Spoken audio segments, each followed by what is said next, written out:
all this drug money. When I was growing up, they had this documentary that said that $800 million a day was flowing through the banking system with illegal narcotics. And that was when I was a kid. So we can imagine now that that is basically the system, which, was the point I brought up to you earlier on, that in the UK, in Italy, in Spain, they're adding on prostitution and drugs into what they owe, which makes it look like they owe less. But, the problem is still there. Who's running it? Historically, if we look back historically, we can look back on a massive attack on the poor Chinese people, where giving out free heroin, opiate samples, going back 160, 170 years. We had massive drug dens in China that were forced on the Chinese people by Vital, by Rothschild money, with a front man up doing his bidding for him. So I think actually basically the thing that woke me up the most was that I discovered in one of the earlier BitTorrents I downloaded that the Americans had smuggled back heroin in the bodies of dead Americans. That was one of the most shocking things that I'd ever heard. Oh, during Vietnam, right? During Vietnam, absolutely. But what I'm saying is I'm learning about, I'd known about Vietnam, via the Jewish media, which is not much. But when you meet some of the veterans, and that a lot of them died for nothing to bring in more drugs, and the more that died, the more drugs they could bring in, was a very, a very major wake-up feature in my life. Now, another website that we had brought up before, I Am the Witness, that was another launching pad for yourself, right, as far as gathering information and learning a lot about new things. What happened with that whole internet site and the people involved? It seemed like a very good website for a while as far as the information coming out of there.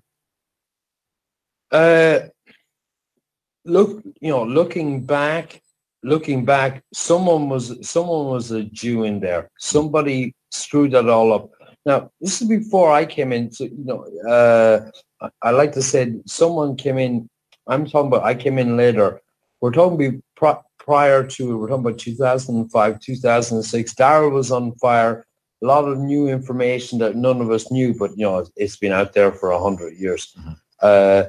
But it was kind of a wake up. Hofschmidt and Chris, these guys are on fire. We had 9/11 nailed. The movement was huge, and all of a sudden there was infighting. And I came on a little bit later. I was introduced to Darryl via ProThink, who, Darryl put up on the site. ProThink is a Nazi, and he's whatever he is. It's infighting, fighting for silly reasons. He didn't answer my Skype. He's a something. A lot of silliness. Plus, a lot of us are not prepared to lead the world. Our problem is we can bitch about what's going on. We can see what's going on, but we don't have the solutions yet to change the world. And we're stuck. All right. And then with ProThink, he was kind of the person that was sort of like the Alex Jones there for a while of anything related to Jewish exposure and that kind of power structure. And it would seem like his website was what you would come across almost right away when you were looking at Jewish topics and their power. He'd be very happy. He said Mike is an IT guy. He worked hard doing the promotion for his site. Mm-hmm. Hard-working guy on 9/11, on the Jewish issue, on the Zionist issue. Hard-working guy. He's now has 5 kids. You can't go into this. I was in my mid-30s when I started this, and I kind of opens up the whole and say, "Whoa, why am I a tax slave?" There are a lot of personal questions. Obviously, if you're in Tunisia or in Ireland or in Cote d'Ivoire or you're in some place and you're listening to our audios and you speak English, and a lot of people do, and our audios are spread around the planet. That I know. What can you do? Turn off the TV is the first thing. Turn off the TV. That's the first thing. If you're influenced by the 97%, like we are in Europe, the camp. What more can they? What will be the next X factor? Which I've never seen. I've seen. I know what the X factor is. Some guy comes out and defecates on himself. Will that be the new X factor? How low can these people go? And it's about singing and who they want to be. But that's the power of these unelected media bosses, like the owners of the Federal Reserve. Because it's not about the Federal Reserve, it's about the owners of the Federal Reserve that get paid 6% every year. People need to realize that the owners of the Federal Reserve get 6% interest every year. But you never see that showing up on Goldman Sachs or JP Morgan's balance sheet. You never saw. This is private money. Every year, the fractional reserve, the Federal Reserve, the private Bank of America, private Jewish Bank of America, gives its shareholders a guaranteed 6% every year. And they get that, but we don't know who these people are. And they can run our media, they can run the sports entertainment, they can run whatever they want. But these are the people that we don't talk about. That's correct. And what do you think of this rise in nationalism, especially in Europe? Nationalism.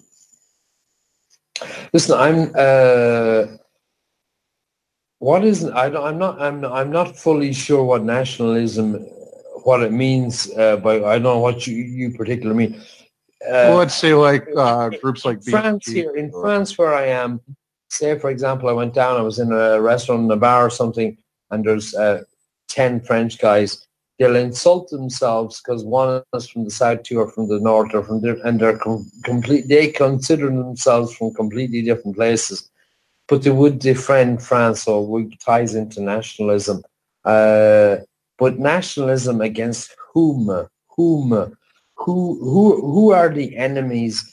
And who are the people pulling the wool over our eyes? If you listen to mainstream media, listen to Alex Jones and all his cronies and all of these alternative media, they're trying to capture the alternative. Mainstream media, they already have mainstream media. What you have to understand is they're after the alternative media. People, not like people like me, I don't recall, I barely do anything. I just have my opinions.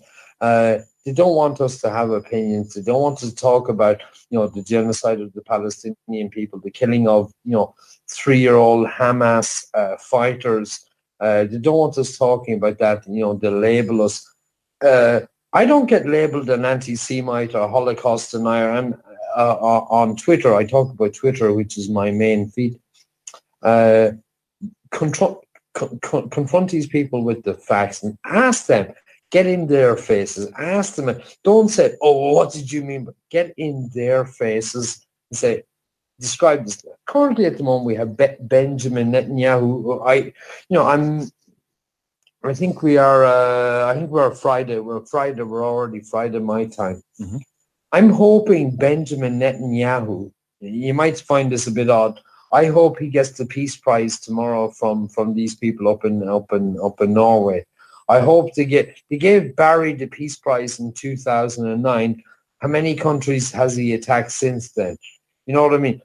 None of these things make any difference. It's just a headline for the newspaper. No, Barry Cetera was, Peace Prize winner in 2009. Tomorrow they could, well, Benjamin Netanyahu would be a bit of a stretch. It would be a bit of a stretch. But if you listen to his propagandists, he lets Barry make the mistake. The U.S. came out recently about these new homes in Jerusalem, in East Jerusalem, that they want to build, several thousand. And the U.S. came out strongly and said, "Oh, we're strongly against the building of these homes in East Jerusalem." And they're playing. It's the same team. So Benjamin Netanyahu comes on 60 Minutes last week, and he says, U.S. values are like Israeli Jewish values.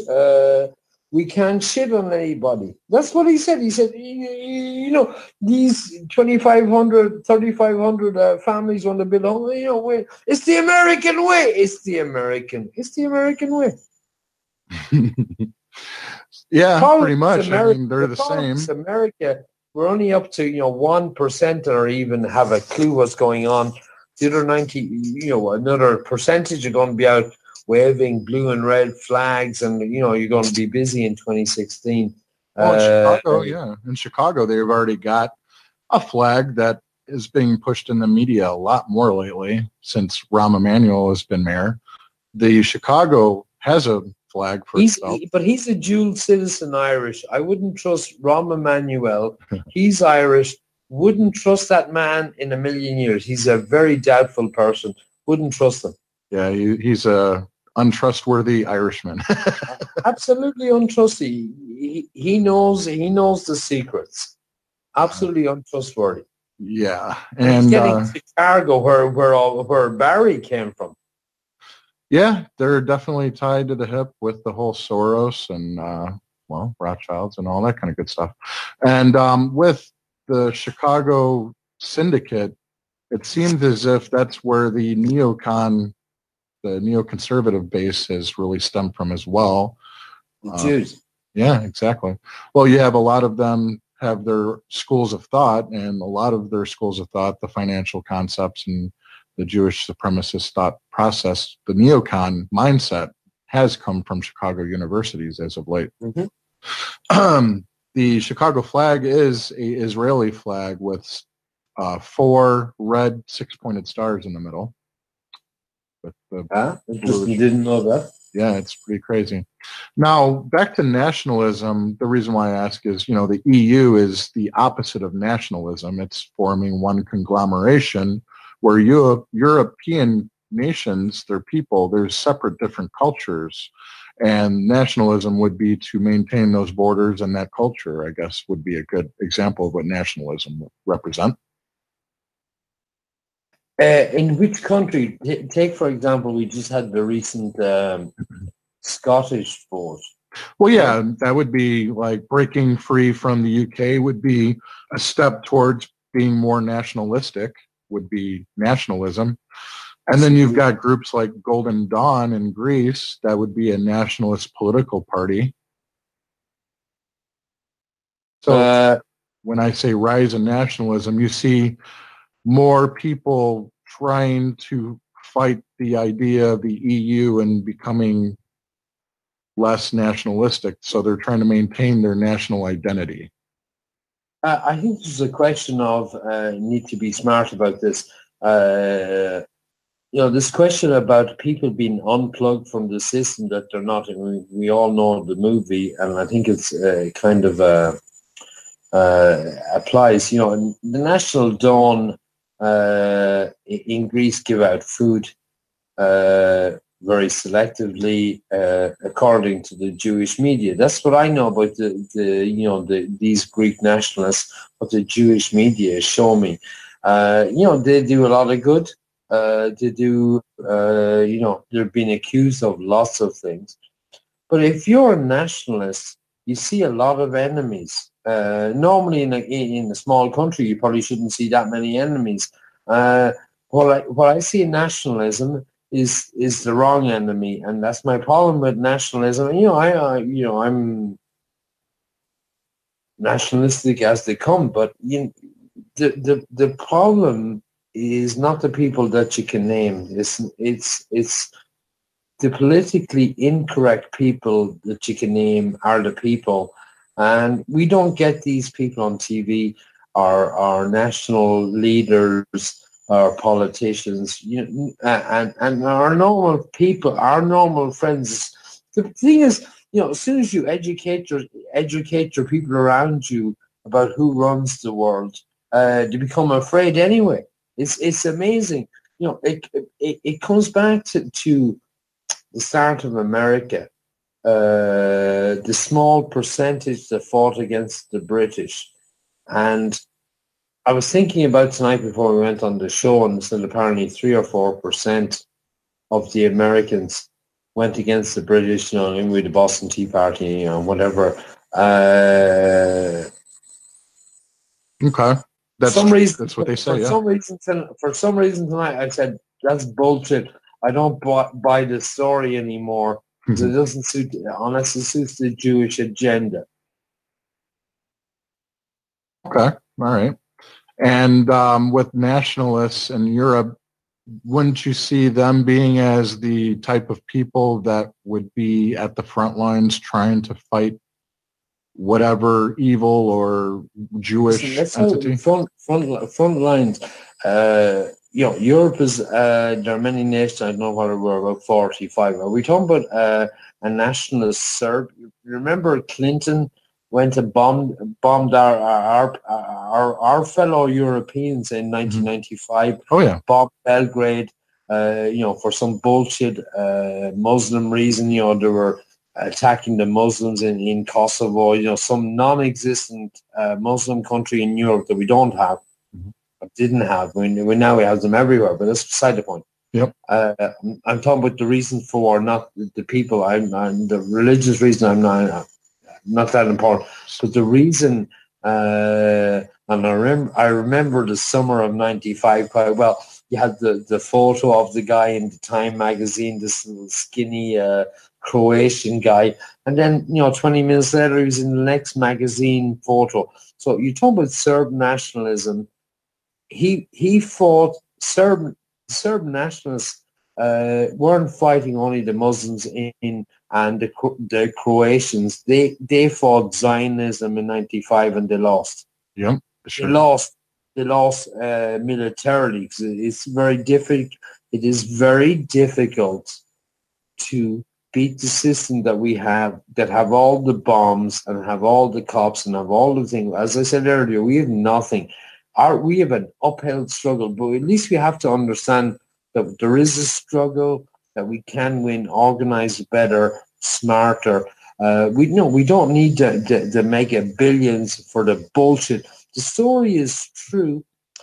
You don't need to spin the story. Just look at the facts, educate people. Look at the facts.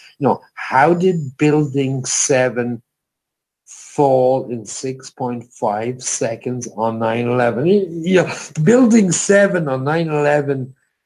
Is going back, is an absolute mind opener, because most people don't know. Most people, not us.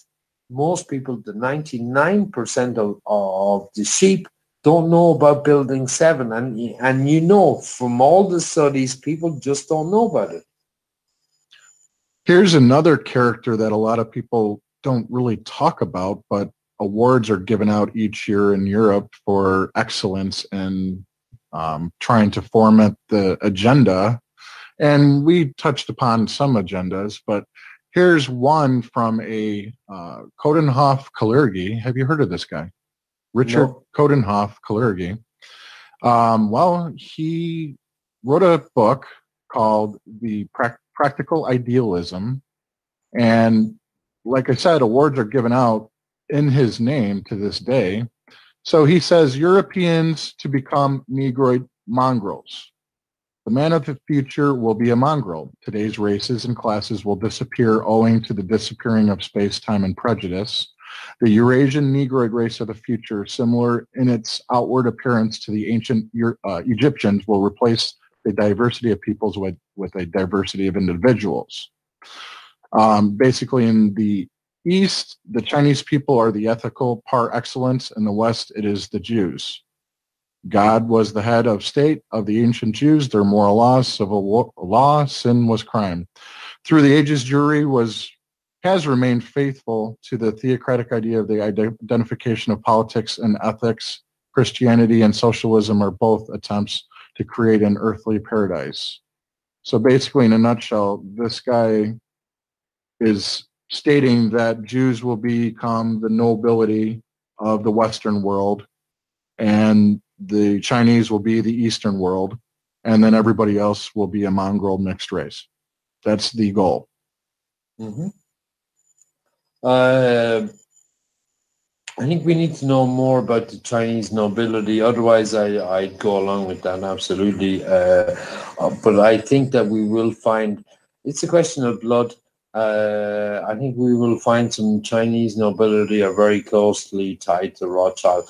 Rothschild, is not going into China in 2014. He was there supplying them drugs 200 years ago. Mm-hmm. The people are around. We just don't know about them because we are ignorant. I'm ignorant, excuse me.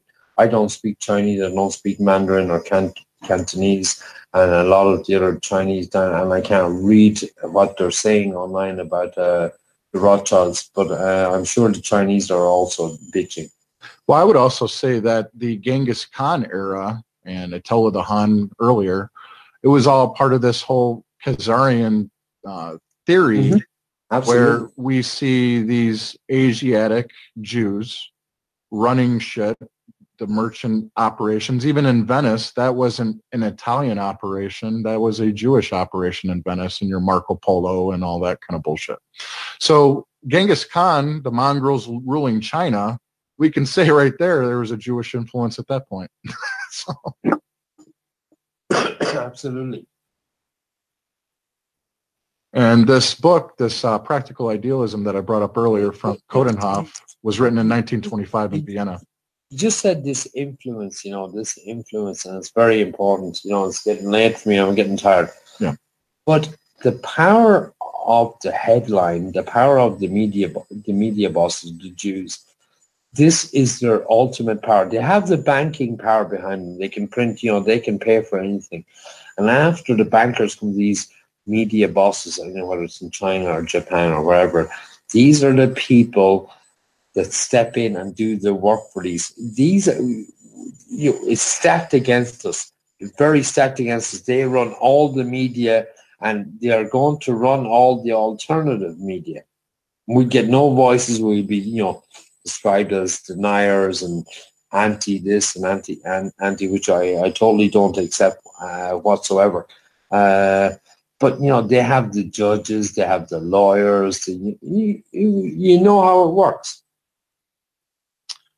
Yeah, and it does seem like this Jewishness is a parasitical type of entity that latches on to a group of people and spreads its parasitical genes into other races of people. I don't think we've come up with the name. The name Jew is a good name. Yeah. But I don't think it's the right name. I still don't think it's the right name. Zionist is definitely not the right name. Zionism describes a good bunch of Jews. Jews, Judaism and born of a Jewish mother and whatever.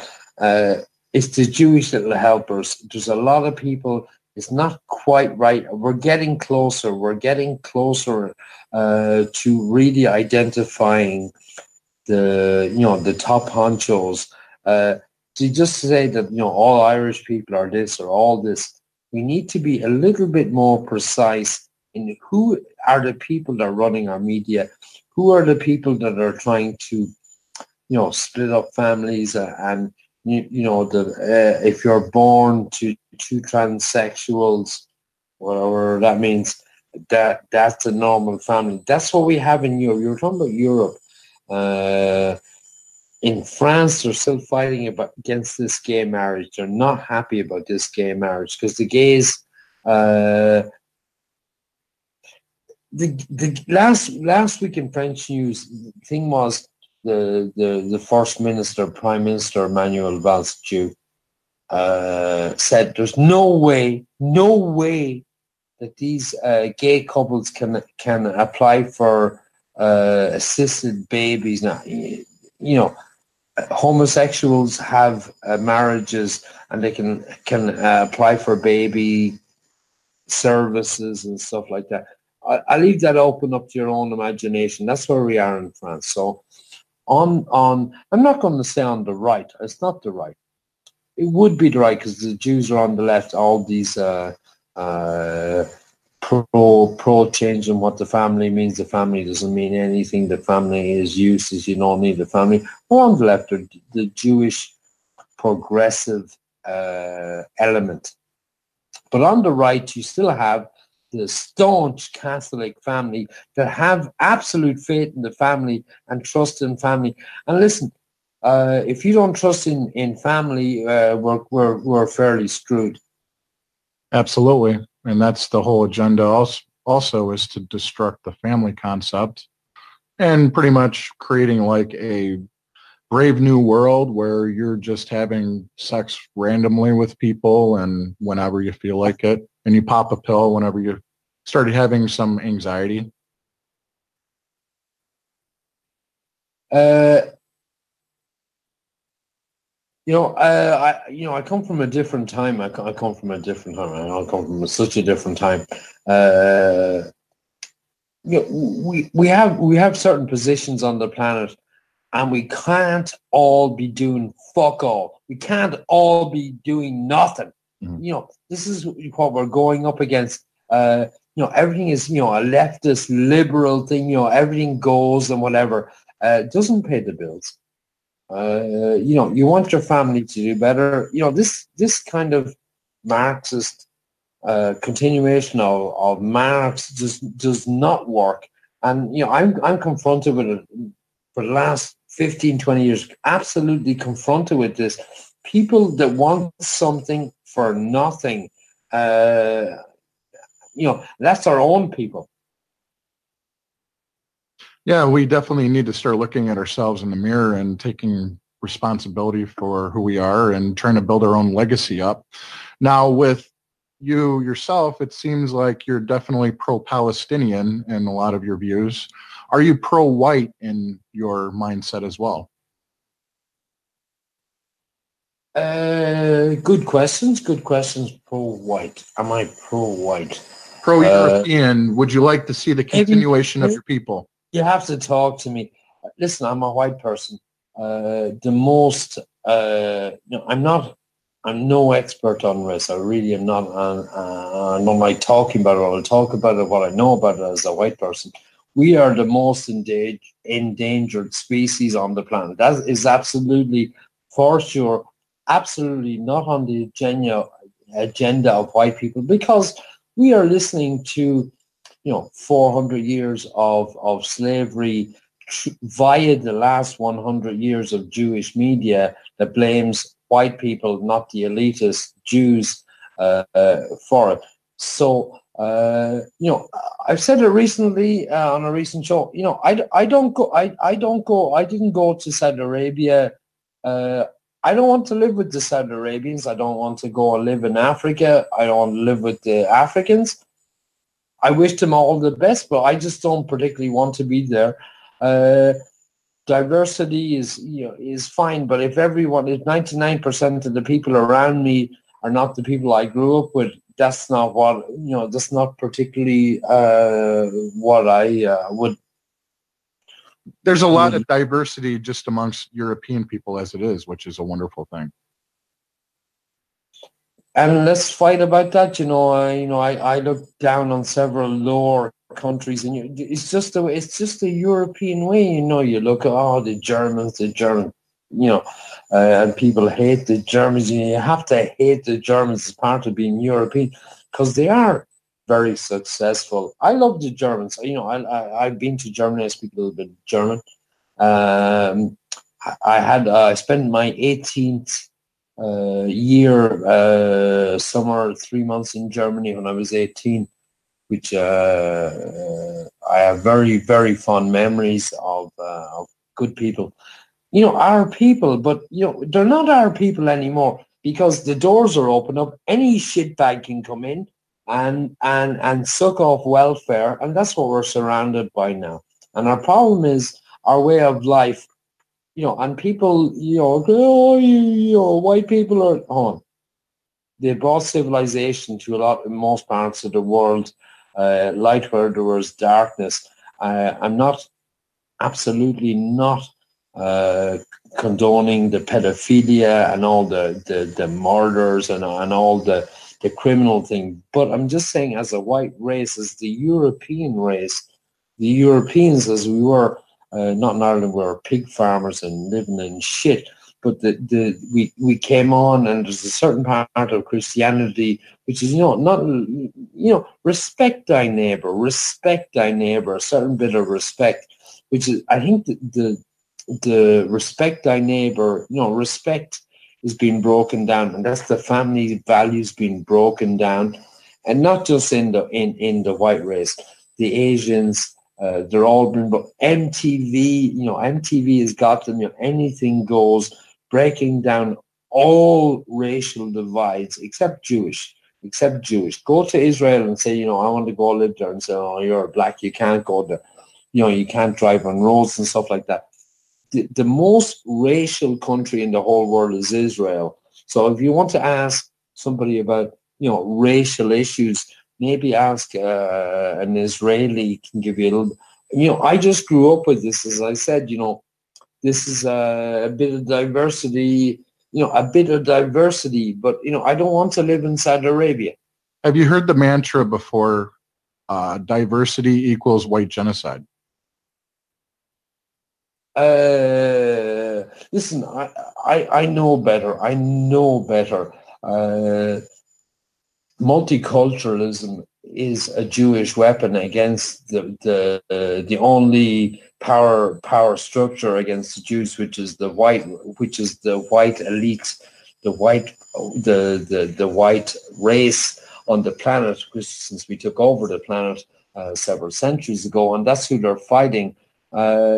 That's obviously who they're fighting. If you talk on a racial issue, on a racial dimension, is they're fighting against the white race. That I'd agree with. It sure seems like this Count Richard Coudenhove-Kalergi his manual is coming into fruition with the forced immigration without our consent. And the media, as far as what they produce on the television set, as far as showing interracial couples mixing, dating or being together, having children together. In America, it's been in full force for at least 50 years with the racial integration that took place. Now in Ireland, did they have something similar to that, where you probably didn't even have a real black community in the 60s like in America, because we had brought a lot of them over for the slave trade. Not we, but... Well, you didn't actually bring them over. See, that's the thing about who brought them over. Yes. And the Irish were also part of that whole slave trade concept. Have the money to bring them over.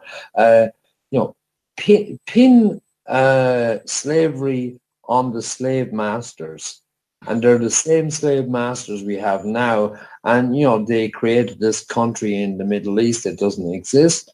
These are our slave masters. Now we're called taxpayers, or, they have different names for us. But that's what we are. Our function is to these people. That's our function. Yes. And we can go right back to practical idealism again and share that with people. And that right there, I think, is the game plan. And I'd definitely like to share this link with you on the off the show. So as far as the Jesuit topic that you had been... Nothing. There's nothing. Listen, any organization that can be instantly cloaked with pedophilia does not run the world. It's I studied this stuff years and years ago, the Black Pope and all this bullshit. Nothing. They're all into pedophilia. They're well classified. Now, I'm not saying they're all into it. But the group cannot make NORAD stand down on 9/11. I'm talking about the people that can make NORAD stand down on 9/11. Send the planes to Iceland. Yeah, I think that's the part that we don't talk about. It's an 800-pound gorilla in the room.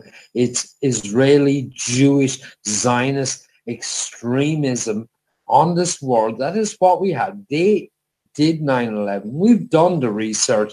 Only they could, not the Saudis, not the Irish, not the blacks, not the Chinese, not no one. But that's an interesting thing. Why aren't the Chinese saying that? Why aren't the Japanese saying, well, we know you did 9/11? I ask you that as a question. I think I have an answer.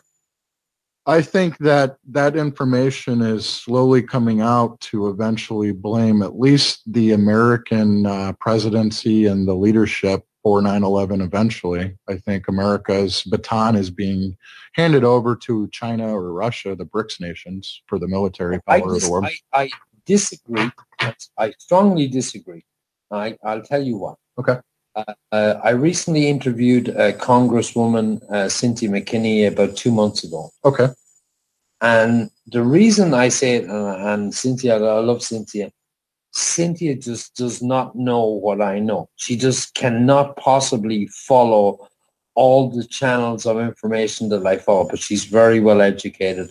She knows a lot of the stuff. And Cynthia can, Cynthia knows the story. And that's my point is, you know the story, I know the story, Cynthia knows the story, but you might be confronted with the story in a slightly different way. And you don't know that story, but you know what the story always is. You know who are the men holding the money bags. And when you know the men that are pulling the money bags, you can imply that. So what I was saying was, after my recent conversation with Cynthia, a prior conversation and a slightly post conversation, is Cynthia just doesn't follow everything that goes on. We are more educated. The alternative movement, we are very educated. We're very well educated. We know about, asbestos abuse, chemtrails, 9/11, name it. We have 100 people that will produce papers and videos and whatever on the subject. But if you try to introduce some of that information into to your girlfriend, your boyfriend, your sister, into friends, they're the people that will not accept the program. We've already accepted that the programming isn't working, and we're looking for an alternative. And their race now is to take over the alternative. But I already started in a Jewish alternative media. So, in 2004, I wake up in an Alex Jones alternative media, and I thought Alex Jones was big. Oh, wow.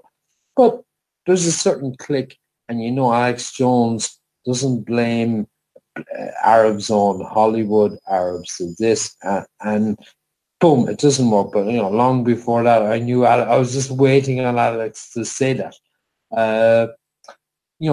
It clicks. Nothing. The programming.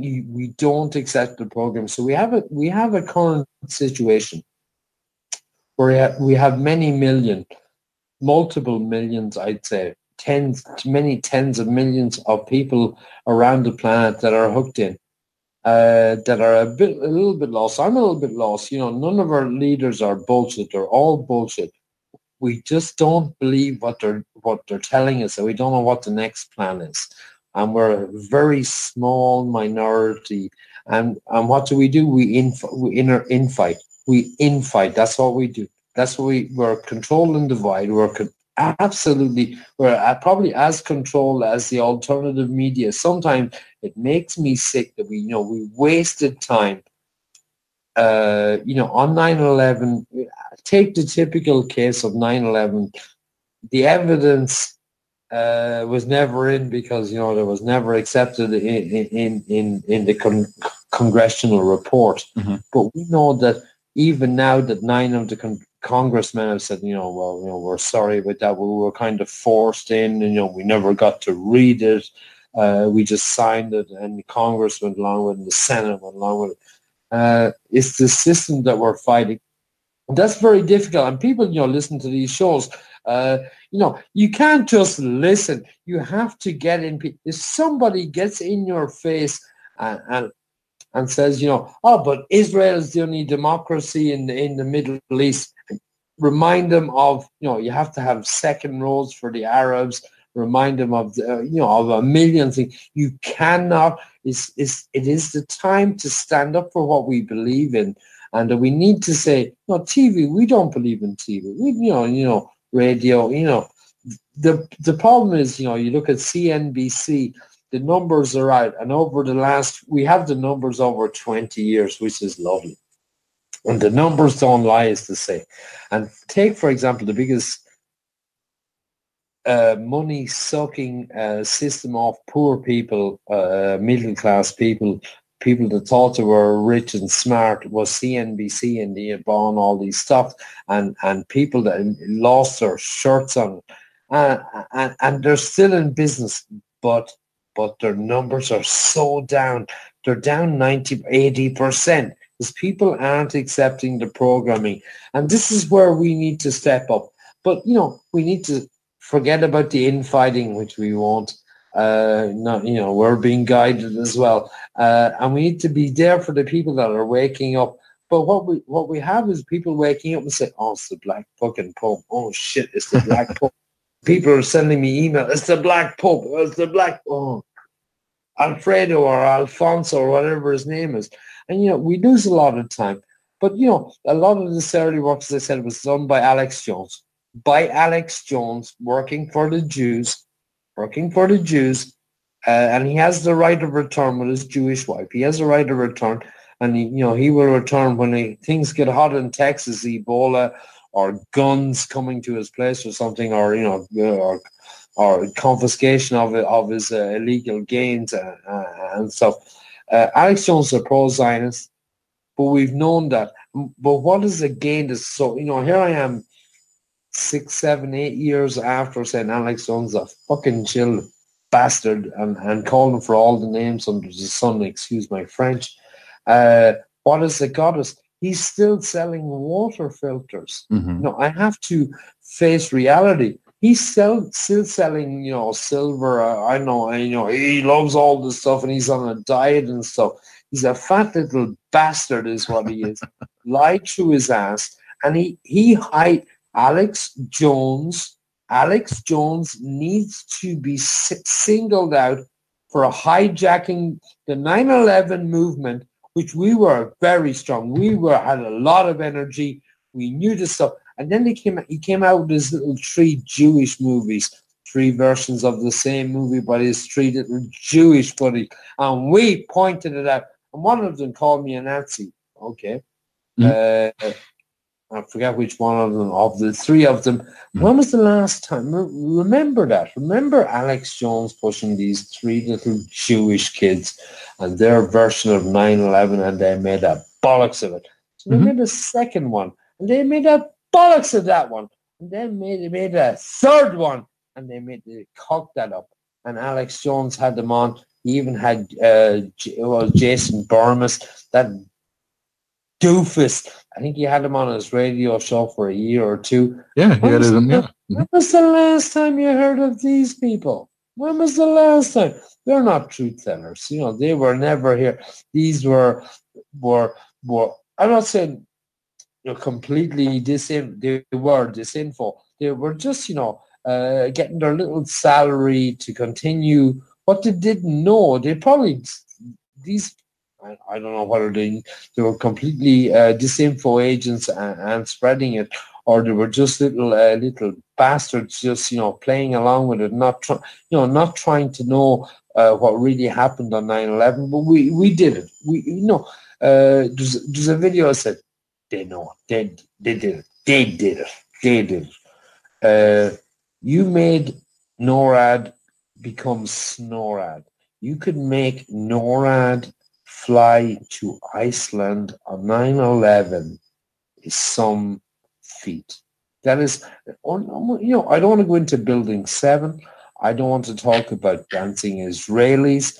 I don't want to talk about other Israeli vans arrested under the bridge, in the bridge, Washington Bridge. I don't want to talk about the 160 Israeli art students and stuff arrested after 9/11. They were shipped back to Israel after, a couple of kosher days saying, well, we're the same fight, blah, blah, blah, blah, blah, blah. They have the same fight. It's not our fight. The fight is against us, the normal people. We are the normal people.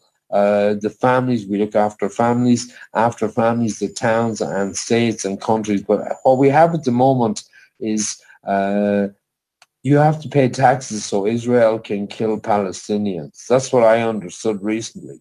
51 days of absolutely mass murder. And here we are. I'm on Twitter. I'm not too much talking about the ICCC because I don't think they can prosecute Israel. I think they can only prosecute the International Criminal Court can only prosecute individuals. So there's a huge movement on Twitter to prosecute Israel under the ICCC. And I don't think that will work. I think I might be a bit off, but I think that's for individuals. I might be wrong, but I think it's for individuals. So unless you go after Netanyahu, but they're going after Israel. Now, tomorrow is Friday. Yes. And I'm hoping Benjamin Netanyahu gets the Peace Prize. If I could leave you with that, I hope Benjamin Netanyahu, he's such a peacemaker. Barry got it in 2009. Time Man of the Year, 1938, Adolf Hitler. Yeah, what do you think of revisionism? What do you think of World War II revisionism that sheds light on what actually, more information showing the German reasoning for what they did with Judaism declaring war on Germany in 1933 and all the major newspapers. And do you think now World War II revisionism is important for people to get into? Be very difficult to talk about that subject in the country. I mean, I'm a revisionist. Listen, I don't believe a bullshit word of anything they told me about World War II. I grew up in Ireland. I went to school born 1966. I went to school until 1985. I left Ireland. I'm in Switzerland and France and Italy and Spain, different places since. My residence is Switzerland. All I can tell you is I learned history was one of my favorite subjects. I had an excellent teacher. This is very important when you're a young kid if you like the teacher. Excellent teacher. I never heard a single mention of the Holocaust. Never heard of it. Ever. Never. Zero. 1966. I'm born 1966. I left the Irish schooling system in 1985 or 84, 85. The Holocaust was never, ever, ever mentioned. It never happened. It happened in 1967. But in historical books, that didn't happen. That wasn't what World War II was about. Because if you go into the Jews and you want to go into the Holocaust, that's, it's a fair topic. It's a fair topic. And, puts you in the historical, on the historical ground, you can't talk about the Holocaust and all that stuff. However, what I'd like to say is, who financed it? I'd rather stick to the financing of it. You had the Warburg brothers, two Jewish central bankers that were traveling around Germany during the war, paying off the German side because these things had to be paid. You can't have, for example, if you take America, imagine if America attacking Panama. Oh, wait, we already had that. How long did that last? 2 hours, 3 hours. CNN arrived. CNN were an hour late. It took an hour extra. That's what we're talking about. But if you can build up the forces, pay for them, or get paid back later, or get paid back with promises, which is the Rothschild way for several hundred years. The rest is amusement. It's amusement. But when you control the money like the Rothschilds have for 400 years, the rest is entertainment. Pretty much so. So what do you see happening in our current politics and geopolitics, what's going on with Russia, Ukraine, all that. World war. I see world war. Maybe starting somewhere in Europe or something. And I'm a nobody. I can't tell people, don't do it for the Jews, don't do it for the bankers, don't do it for the neocons, don't do it. Look at the world we live in. We live in an absolutely insane world. We support, I'm talking about the countries, I'm talking about the media. We support neo-Nazis in Ukraine attacking the Russian people in East Ukraine. I pick up the Swiss newspaper, a French newspaper on a daily basis. I read on them, but I'm talking about physically. I can pick up a newspaper that is a French or a Swiss newspaper on a fairly daily basis. And the question I ask is, what is your position on Putin? I'm not a big supporter of Putin, but he's a crystal. He's a super knight at the moment. He stopped the war in Syria, including us on Twitter, because we did not buy the chemical weapons. We fought that war on Twitter. We never stopped. There was never 1 second that we let up on Twitter that Kerry had the 100 videos, and we bought that as bullshit. There was no war in Syria. We have ISIS, Al Qaeda. I don't know all these groups that are fighting. If the Americans can pronounce them, then they belong to them. And we're going to have Dalqua come on and join in the chat. Hey, Dal. Yeah, lads, can you hear me? Yeah, go ahead, man. Yeah. First of all, I want to say thanks, Ognir, for coming on, right? And like as I promised. Yeah, you're a good man. You're a good skin, and I'd like to say, go back to the beginning of the show, and actually say as well that I actually live like 20 miles south of Dublin. Ognir comes from a town another 7 miles south of here. And what are the odds of actually meeting somebody within a stone's throw on the internet at the time when, like he was kind of ahead of the curve, of me, finding out about, stuff that was totally, hidden. Obvious. Yeah, in plain sight kind of thing. And yeah, and I was kind of like, just slightly behind, your evolution.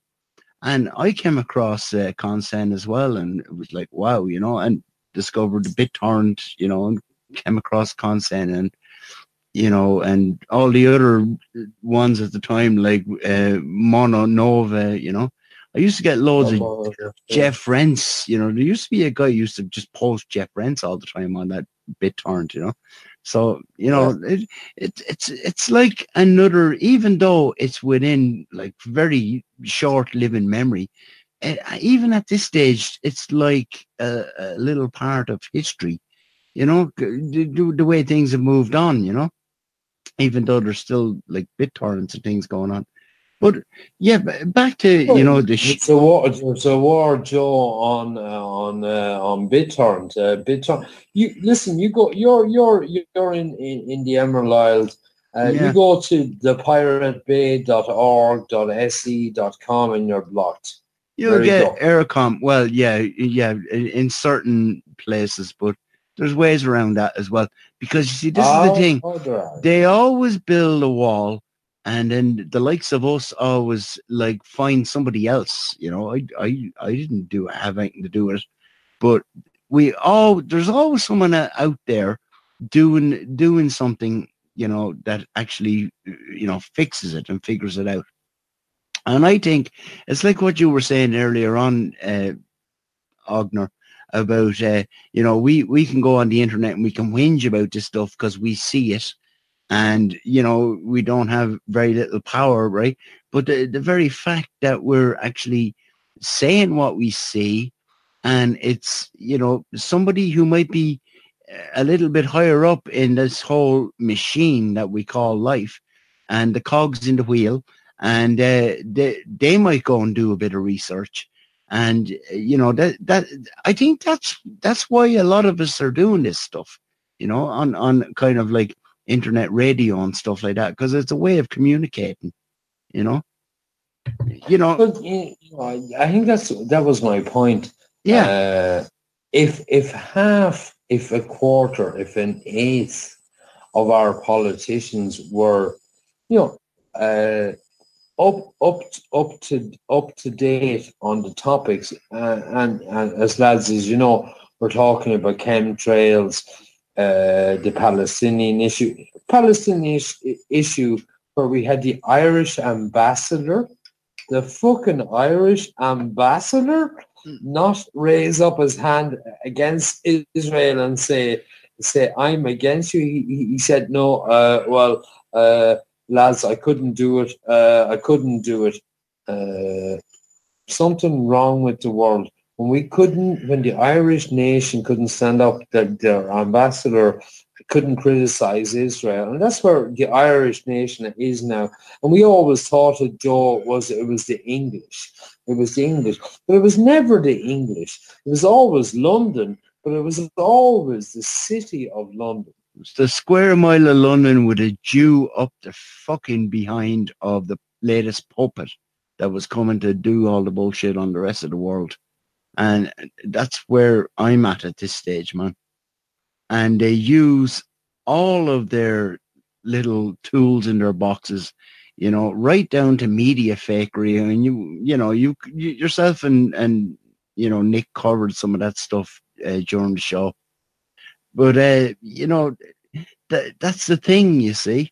It'll always be, the fucking psyop that they're putting on us, And at the end of the day, then, we're always sort of left, like, with people, that are around us that should know better, but they don't, they're still part of the brainwashing process. Joe, as you just said very eloquently, when the shit hits the fans, we won't know what to do. But they do know what to do. They're planning for it. They have common purpose.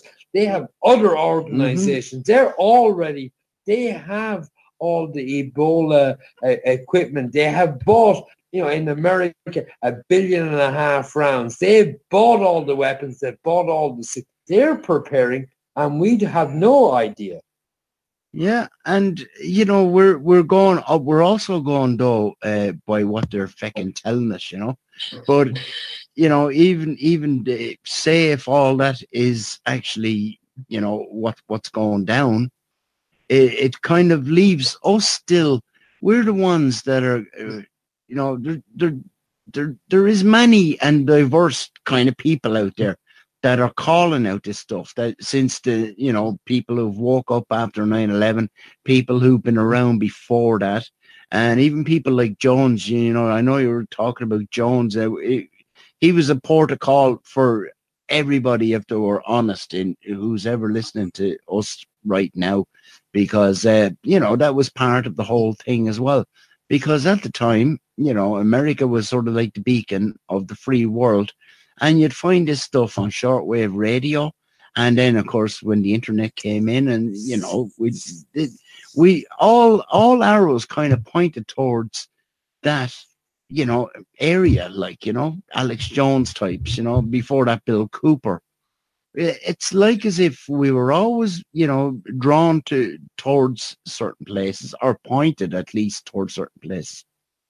And, I don't know about all the other stuff that we came across, Noel, down through the years, because, you came into, you founded the Information Underground, and then I subsequently came across this stuff, and that was kind of like, wow, and listening to, your earlier broadcasts and with Daryl as well, because the Perry's had loads of shows as well. And the thing was this was all new information back into Ireland, even though a lot of people in Ireland already knew of, like, here's something you might verify. No, the people who be poor, they'd have guys going around, it like one step above, like, kind of loan sharks. They had kind of a semi-legitimacy within the system. And a guy would come around every week to collect the money. And he was actually called a Jew man. Do you remember that? Well, listen, I wouldn't have no idea. I've never heard of that before, unless I've actually talked about it several times on my show. And after World War II, Joe, in our hometowns, which you just reminded me is 7 miles, 10 kilometers from your hometown. Yeah. We had a man, the Jew man, in 1945. 46, 47, 48, come around with a black box, and he'd have nylons and lipstick and all this stuff. And these are stories that I've only found out about, Joe, recently when I was home and I asked the question. You know me, I'm a big mouth, and I'd ask the question. Yeah. And I have a few. I have a big family, big Irish family. Come from 10 and 12 kids on either side of the family, so at least to a lot of aunties and uncles. And I have a couple of very old aunties, very, very bright, very, very intelligent, and they remember very clearly when I asked them about the Jew man, but they'd forgotten about it, Joe. They'd absolutely, we're talking about 1945, 46. Yeah, it was like a case of just blocking it out, or did you actually remind them of it? Did they actually think about it afterwards? We're talking about 2007, 2008. Yeah. I was in Ireland, and I told them that the banking scam. I didn't know, Joe. I didn't know anything about QE, and they could invent money. I knew they were inventing money. I knew about fractional reserve banking, but I didn't know that they could all of a sudden, invent $5 or $10 trillion out of thin air, like Irish politicians, and leverage them. Whip it out. All of a sudden. We were all caught by that, and they've kept the system going now. And it's very interesting.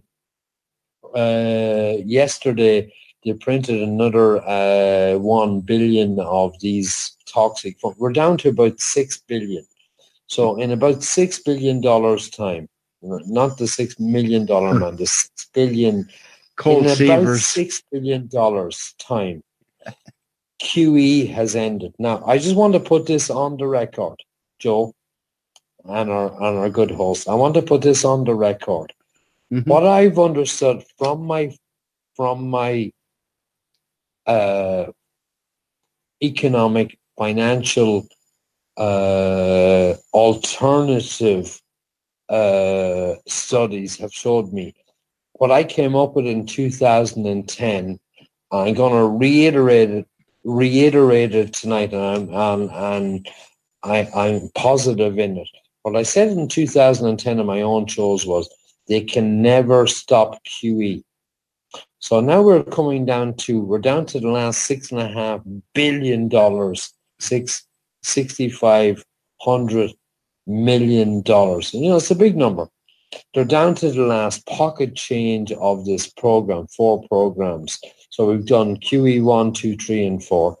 QE Lite, different versions. I am saying absolutely 100% that I absolutely believe that we will have more QE. We might go through a little period now of no QE, but I absolutely believe that we're going to have massive QE coming up, because the fractional reserve banking system cannot survive. It's funny, and I know they're whacking gold down, they're whacking it down, they're doing a great job, whack it down. They are now saying that at the end of this month, we're in the month of October, we're down. My numbers might be slightly off by a billion. Don't fight with me for a billion. We're down to the last 6 or 7 billion of QE. We're getting down to the last $6 or $7 billion, 6 or 7 thousand $1 million of $4 to $25 trillion that they've printed. But we're getting down to the last 4 billion. It's a wonderful situation we're in. Yeah. Anything could happen. It's kind of like the Jew-controlled Western system is sitting over in a corner in some sort of poker game. They're gone all in for the 5th time. Listen, Joe. I cited this Jew thing. It's not all the Jews. I know. I've said that as well, man. They're fucking these bankers. It's the people that don't worry about money. The Jews are the progressives, the communists, the family changers. No, but we need to really concentrate on the really criminally, not the people that are well, we can concentrate on them as well. I'm talking about the people that really run the world now, because they can bring us into a world war. And they're if some people want to go and jump on that wall or a couple of, rob more Palestinian land, they are very important to the Palestinian and to me. But to the overall state in the world, they're not the people that are short of money. If you're short of money and you have nukes, for example, you're not short of money, are you? Oh, man, don't even get me into nukes. Look at North Korea. What do we know about North Korea? It's a psyop. Tested 2 10 megaton bombs, and it's a basket case. Yeah, that whole area is a basket. Well, all right, then, let's say this then, okay? And just for people who are out there that mightn't even know, like, the term, like, QE, that's quantitative easing, which is like it's another fucking, code word for we're scamming you even more. We're printing. And you see, we don't even know the extent of this, because they print money because they obviously gangsters that they have to actually physically produce bits of paper. But like, what, just keep pressing the 0 on your fucking computer if you're in charge of, the Federal Reserve. But see, that's the one thing. And the quantity, you see, these guys have got it down. And I think that's what it's another part of this whole operation that they're doing with, the gun grabbing, the psyops like Sandy Hook and everything, all of this, back to 9/11, forward to, like Aurora shooting, Sandy Hook. It all has the same kind of, fruit, for want of a better word. They brought in, new gun restriction laws, which are all just pieces of paper, yourself. They're not laws anywhere. They're just acts and statutes. But we're kind of looking at all this. These feckers are doing it, and as long as we keep fucking going along with their bloody trip, they'll or even fucking, just. Joe, I don't think it's a question of, how long we'll go along with their tricks. And it's a good metaphor. But the problem is, it's not us going along with it, it's the 98%. And we need to talk about the enlightenment of the 98%. How do we wake these up? And for me, I think we're fucked. I think we're... No, we have been looking at a slow motion car crash for how long? It really is like that. And then we even go into, we can see other various, schisms, or they're not even schisms, they're just different people coming at the same problem from different angles. And that, of course, it has its fair share of shills and bullshit artists and whatever else. But there is people that are kind of like going through that see what's going on. But it literally is, like people can, you have some breadheads that come on and they'll tell you exactly what needs to be done to fix whatever imaginary system they have in their head. You've got other people that are, spending time examining, the minutiae of various parts of the conspiracies. And that's what I'm saying is that's not, a bad thing, because you got people who are actually spending all the time analyzing chemtrails and shit like that. But the bottom line is, these guys are doing all this. They're doing it anyway. We're standing back, and we might be only a tiny few people in a vast majority of people who don't fucking see anything or only see what they want to see. And we're trying to wake these people up.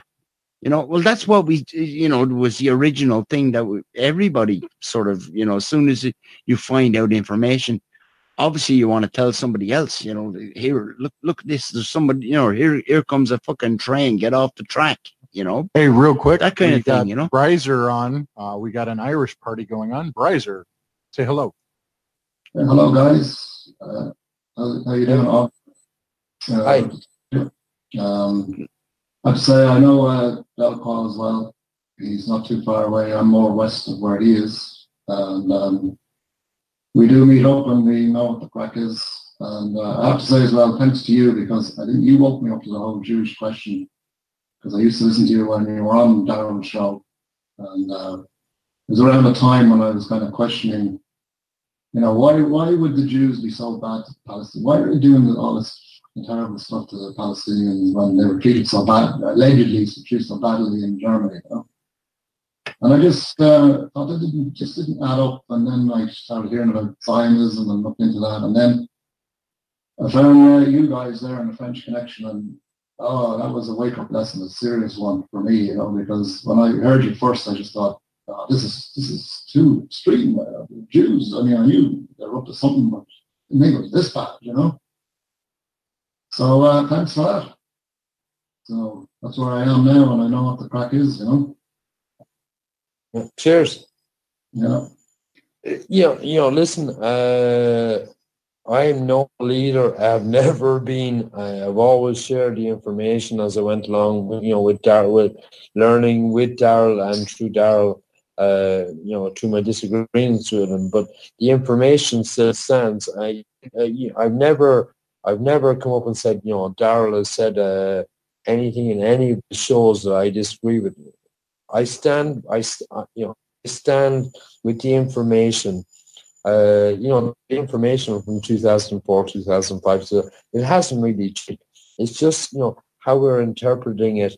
We're just seeing it with the latest, the onslaught of the Palestinians.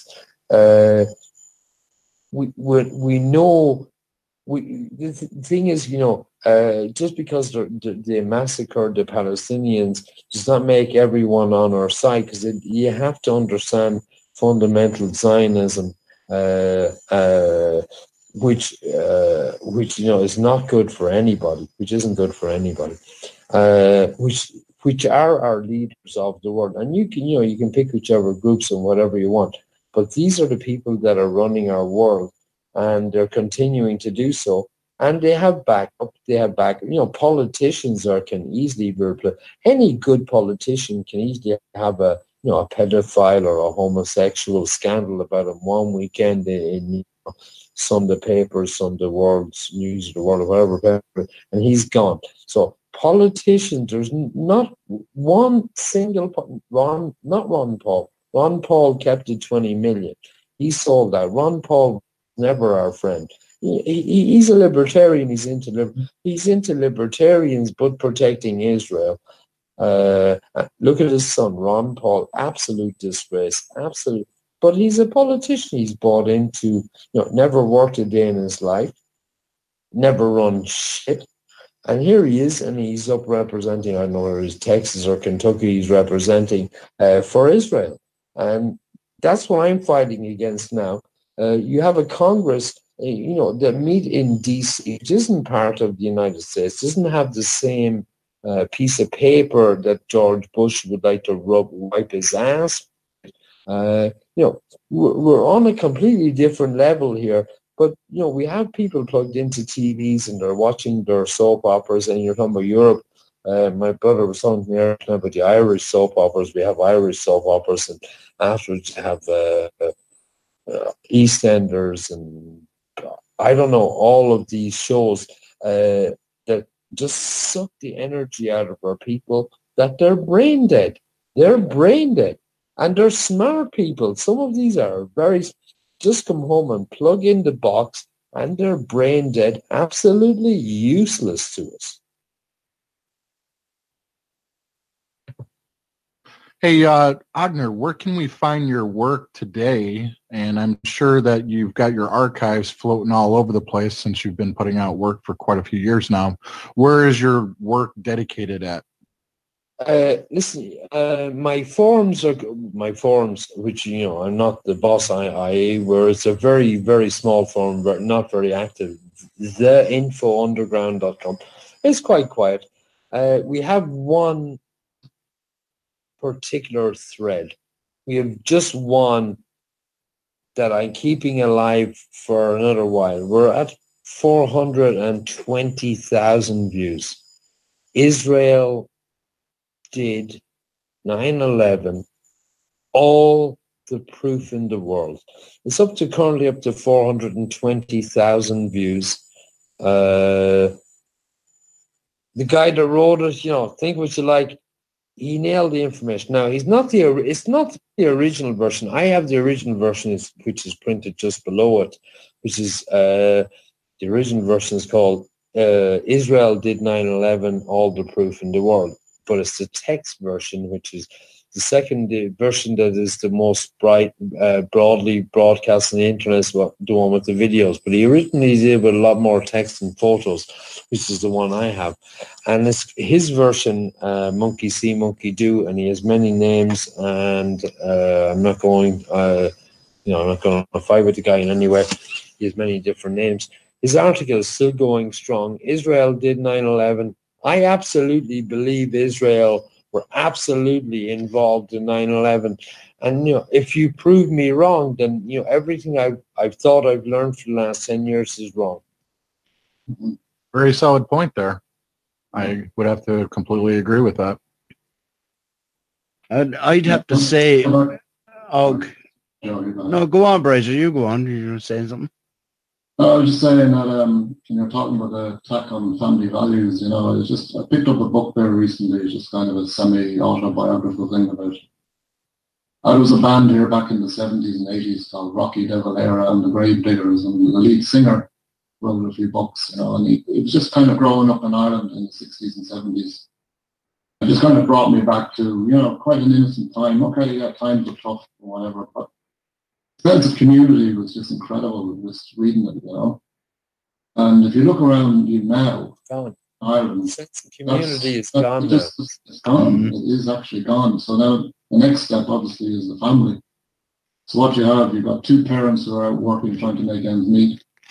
Maybe the husband is under stress and he's drinking a bit too much, or he might try drugs, or he's screwing around or something. The family falls apart. Kids are disjointed. It's going on, and people aren't seeing it. Alcohol, drugs, porn, all part of that whole gambling, all of it. Thanks, Jews. Thanks, Jews. Well, the taxman likes to tax us on all of this. Yeah, that's why I think we have to. The middleman, the taxman comes in to take the tax. That's where. Here, you probably heard about the water charges, the protests going on over here. Yeah. And I can actually see now there is anger now in people here. They're just going, this is a step too fucking far. You've taken a lot from us now, and that's it.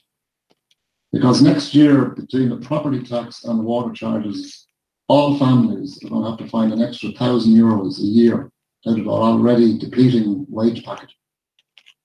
This is exactly what Greece and Spain went through. Or going through. It's going to hit home big time, and people are going to get angry now, and that's where I think when people just right, my predictions on this is you're going to pay your water taxes because the people will cave in. Listen, it's submission. It's overall power. Every country is treated differently, and I guess Brian is our buddy that came on there, and he's absolutely right. These extra taxes, which is very interesting, is where did they come from? They come from 1992, 1993. They already knew in the early 90s extra ways of taxing the Irish people. Another example was I'm not so sure our host, Circus, would know what the bog is. Our two buddies would know what the bog is, where you get peat moss. It's a burning a fuel, natural. Like a methane in a way. And they closed it all off. No, like a coal, like a no. Boys, any better way of describing it? It's something that can burn it. It's briquettes. It's rotten forest that's fall down in swamp. Only Irish people know what briquettes are. Yeah, and I've got a few on the fire at the moment, but yeah, turf. I'm sure you have. Yeah, but it's something. It's a place, a part of Ireland, wetlands. Mm-hmm. Great for growing potatoes, carrots. Great place for growing. But it's the land you can actually cultivate it, cut it up, dry it, and burn it, and it's a great heating thing. But our current president, he's about 7'14", Michael Higgins. He signed away that in the early 90s, our right to the bog. Now, most people wouldn't give a shite about the bog in Ireland, but my family owned a part of the bog. I have a part of the bog, lads, going back a couple of generations, 4 or 5 generations, that belongs to my family, and we're not giving that up. That's our land. That's our land. No one's coming in to tell us. And these are Europeans. So when we get in a cutting machine is basically come in.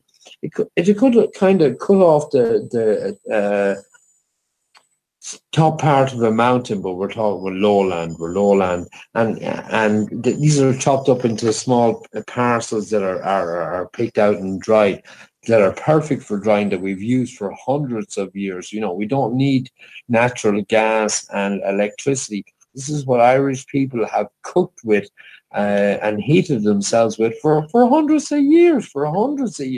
And this Egypt of a president we have, and apparently he's a nice guy. But apparently his involvement in the early 90s signed away our rights to our own natural resources, which goes into our oil, gas off the coast of Ireland. We gave that away. They gave that away in the 70s, man. This was the extra bit. They were taking the icing off the cake now vis-a-vis the bogs, you know?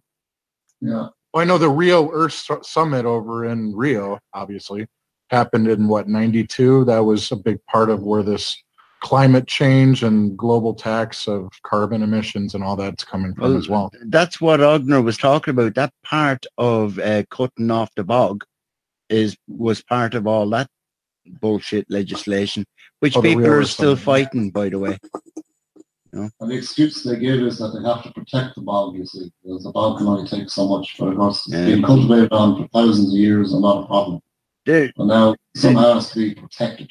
Well, what it is also, it takes away people who can be self-reliant, self-sufficient. Yeah, sustainable. And become reliant. Yeah, as much as I hate that word. That's it. No self-reliance or reliant. We give you the food, we'll heat you, we give you work, that's it. But the Irish people are they're not, they're very, very smart when it comes to it. They know this. And a lot of people support the bog cutters. And it's very important. It sounds a bit silly, the bog cutters. You have to support them. This is our land. This is like, some Russian billionaire or some American billionaire, some Jewish billionaire has rights. He has $1 billion in something, right? He's $1 billion in something. And part of that is the bogland in Ireland. And what we can't touch it. He's never going to get the money. He's not even going to use the money. But the rules are put in place. Joe, that was a good, 20 year beforehand?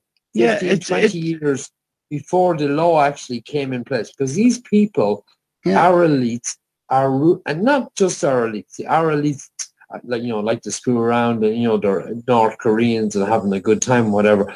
They have this, they're mid-range, common purpose people that come in here that actually run the show, that actually run the show. They're fucking enablers. Protect the pedophiles, protect the criminal politicians. They know all about the slush funds, all the back end, Britain, France, Spain, look at Germany, look at Germany, look at the amount of weapons that the Germans, they're the number one European now exporters of death. The Germans are. So, they're highly implicated in all of these wars, but we can't mention them, because, we can't mention them. But Germany are one that are implicated in all of these common wars. But that's how the system works. All of our countries are implicated because it's good for French jobs. It's good for German ammunition. It's good for American ammunition, where you can, take an F-16 flight and dump a whole lot of DU weapons and all this bullshit weapons on brown people. They could be our brown people or their brown people or some middle brown people. We don't know who these people are. We don't know who any of these groups are.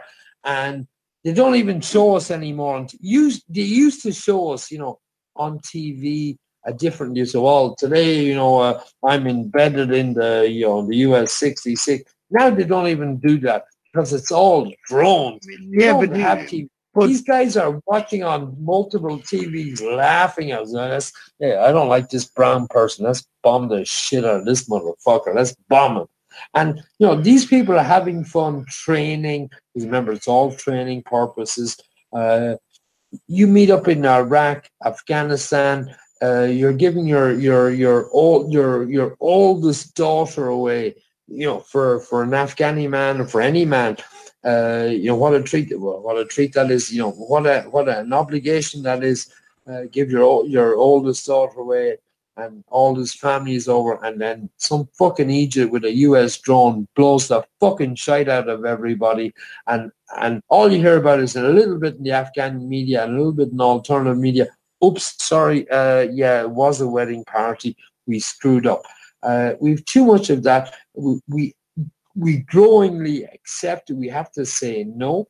Stop with the television, because if you stop with the television, you say, no, I'm not paying the TV license. Well, man, do you know something? The television, you see, is actually, we're commenting on stuff that, A, we're hearing about what these fuckers are trying to, say that they're doing.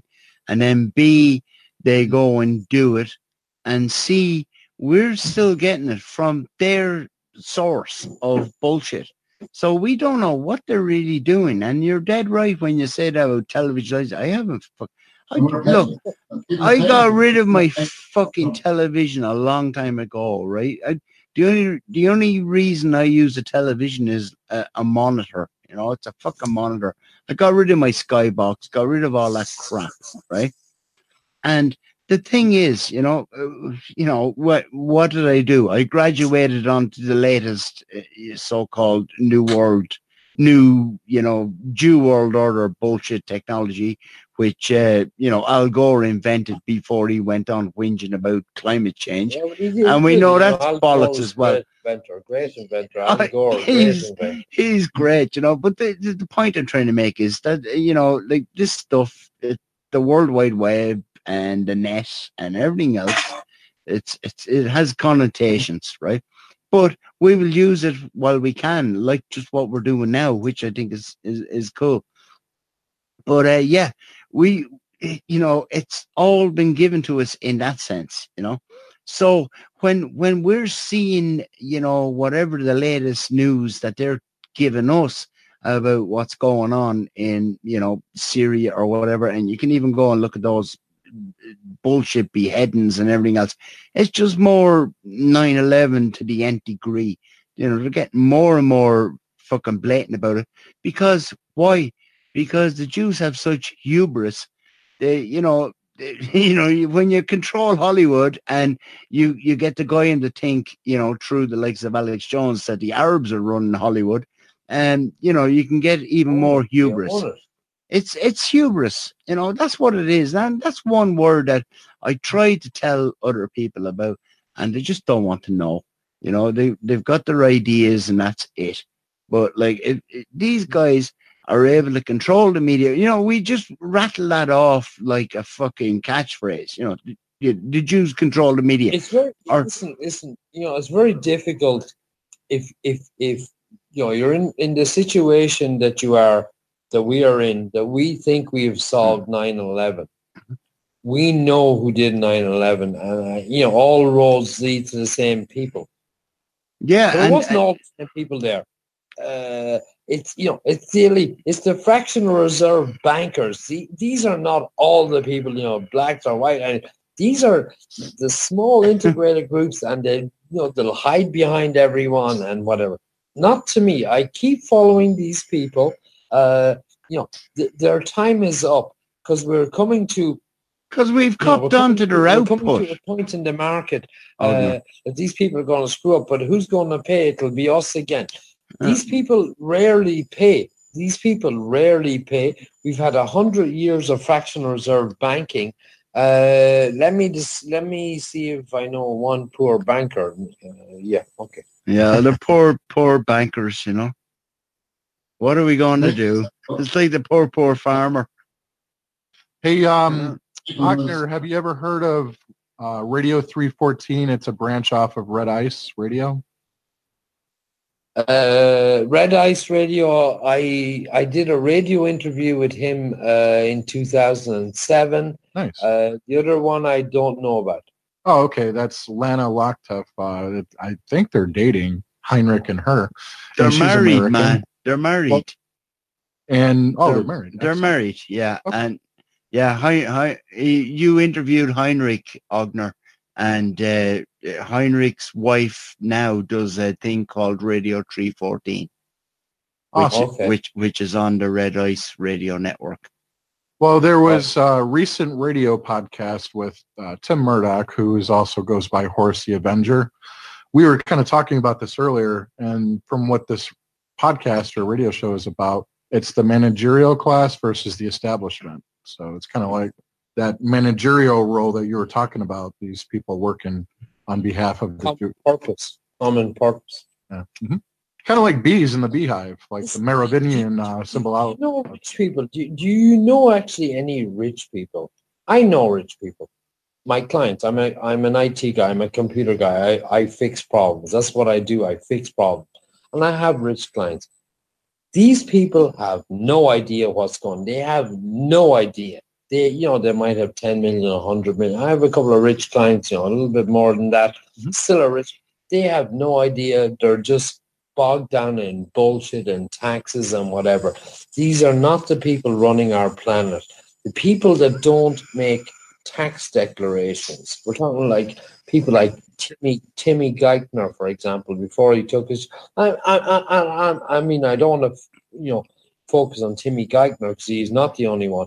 Look in any other country, France, UK, same thing. People all of a sudden say, "Listen, you have to take this job. You're our boy. You protect Israel for you're one of our boys." Oh shit! You didn't pay taxes. In America, you can get away with it. In France, there was a guy about 3 weeks ago. I can't think of his name. High up minister, and some newspaper looked in. He hadn't made any tax declarations for the last 3 or 4 years, and he was the guy in charge of fraud of taxes. So when you have the person that's in charge of fraud of taxes that doesn't even declare his own taxes, that's the sort of system we live in. He's not going to serve any prison time. He'd get a slap on the hand.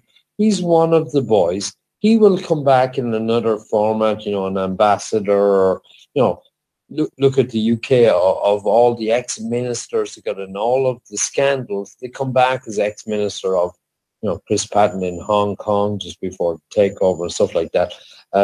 Absolutely knows about the pedophile rings that. Does everyone know who Jill Dando is? I do not. I do, man. Yeah.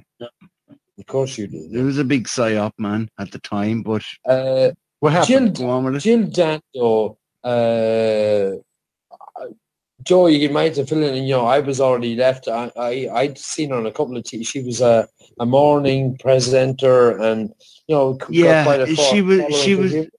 I'll tell you, man. She was also part of this BBC psyop called Crime Watch UK, where they were, yeah, they were introducing all the cameras and all that kind of CCTV bullshit, and it was kind of like you had two presenters. There was, I can't think of your man's name, but then there was Jill Dando, and their catchphrase that they'd show all these reconstructions of these incredibly gory crimes that apparently were taking place in England all the time. I, for one, think that all of that was propaganda because it's all part of the BBC Tavistock bullshit, right?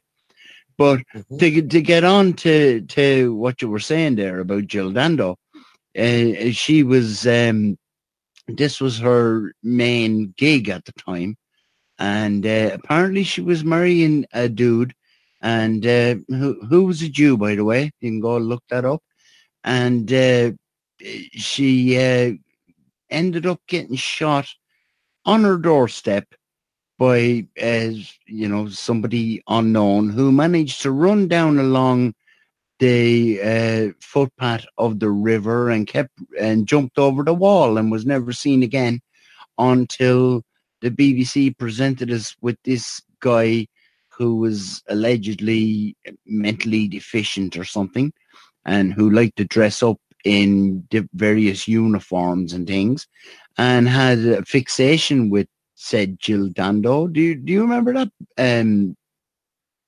Ognir, man? No. No, listen, I listen. I remember the headlines. I didn't know her much from TV because I'd already left Ireland. Yeah, I've looked into it though more recently, and what my impression, Joe, I could be wrong. My impression was that she had an open mind, good-looking female, a good-looking woman. I don't know what her origins were, but she was introduced to what the BBC were introducing as conspiracies, and you mentioned it there, you nailed it there, the beginning of the surveillance cameras and all that stuff. Yeah, that she could actually was bought into it, and she was like one of us. She said, "Listen, I'm not accepting what you said. I'm going to look into it." And she came across the pedophilia scandal, and she was silenced like many others before her, because of you can't bring down these judges and politicians that rape kids. Of course, man, and like by the actual narrative that we were seeing at the time, she because she was actually getting married into this, whatever her pedigree was at the time, I can't remember, but it's out there. But she was marrying into even sort of like a step up the ladder in this whole thing, and all of a sudden she was conveniently taken out of she's a good-looking woman. Story. She's a good-looking woman. Yeah, but you remember she was getting married, man. Reviewing photos, because I didn't really know her. I was reviewing photos of her actually a couple of hours ago, and she was a good-looking woman. I think she was given the taste of a conspiracy that we now know as conspiracy. But all of our conspiracies are coming true very quickly. A lot of these, different conspiracies that we have, I've probably different ones from. I don't believe we landed on the moon. I don't believe in the 6 million. Man, I don't believe I don't believe in a lot of things. We went through all of that, and it was kind of like growing up. We're pretty much the same, like yourself. You said earlier on, you're 66. I'm 64. So I'm pretty much on the same wavelength. And you see, that's to go back to your one there, Jill Dando. She was actually, the whole big deal at the time in the media was that she was just about to get married to some guy. I can't actually think offhand at the moment. I'm sure someone in the chat box might remind me. But it was like as if, her fiancé, there was a big deal made about it in the news at the time. And then there was also the big news about the mysterious guy on the doorstep who shot her and all that. And then and then there was the big kind of, conspiracy stuff about it, because they linked in Russian mafia because of some episode of Crime Watch that she did at the time. Because, although she was, before you went, or after you went over to Europe, man, still on the BBC over here. And I actually remembered at the time, in the 80s, that she went kind of from, Crime Watch. She was kind of like some sort of breakfast presenter before that. And then it was Crime Watch UK, and with your man, Nick, by the way. It's funny enough, but it was Nicholas, whatever his name was, and Don't Have Nightmares Tonight. I can see his face, Nick. Yeah, I can see his face. Yeah, do you remember him? And his catchphrase was Don't Have Nightmares. But the reverse psychology of that, the whole media thing, was have lots of nightmares, because we just showed you a lot of bullshit, to scare you and keep you freaked out, And that was like the BBC version, which was kind of like confined to maybe an hour at the end of the night, plus whatever news programs they had. But then over in America, you were getting 24/7 freakouts and whatever, bullshit they were shoveling into the minds of the people watching telly, So, let's talk about BBC. I grew up listening to radio. I was a big radio fan, Radio Nova, and Same all here. our pirate Same radio here. stations in Ireland, as we had at the time. 2001 was not the day, Joe, that I woke up to BBC shilling. I grew up to BBC. I have a fairly, positive.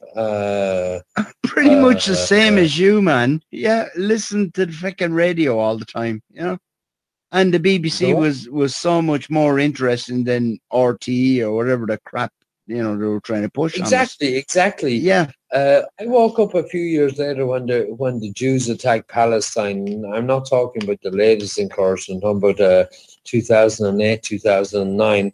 Yeah. And I'm in 2008. We're talking about December 2008, January 2009. And I'm fully aware of who's running the planet as far as I see it. And killing brown people, poor Palestinians, was absolutely absolutely outrageous. And then the attack actually happened.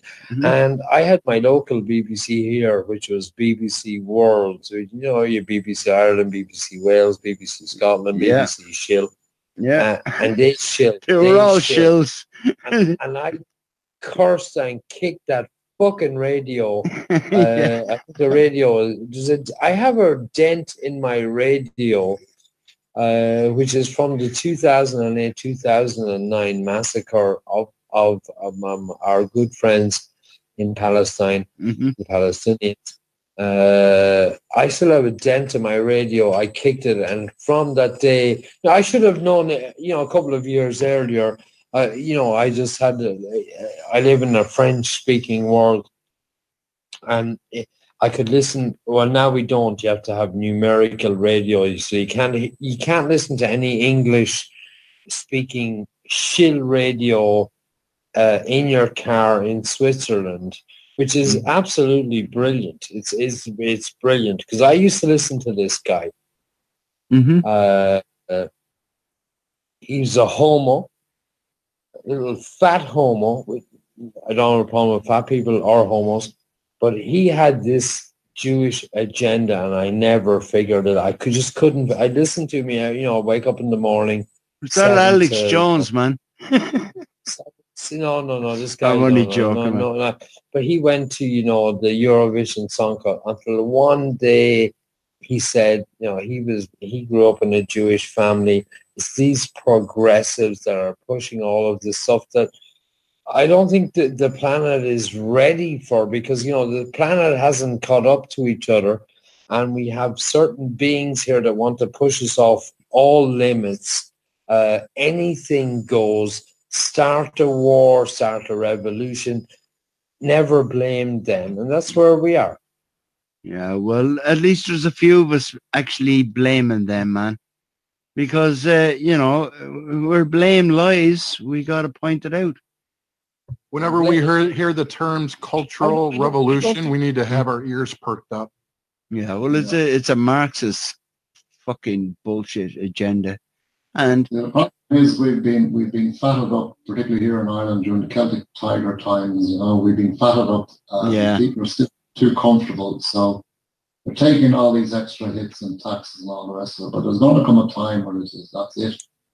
And I think that's going to happen all across the Western world, when particularly like white people who are being really hit at the moment are going to say, right, that's it, enough. And I can see it starting here a bit now. I can see anger now on people's faces, which I didn't see before. And once, unfortunately, people are going to have to get hurt to figure out what's going on. If they're too comfortable, they're not going to see it. They don't want to see it. Yeah, well, and then they got something right here, and they'll start figuring out. And I think this is the time. We do have. I think we do have a solution. One solution left. I think it's open to all of us. And the whole concept of it started here in Ireland after the famine. And it was boycott. Yeah.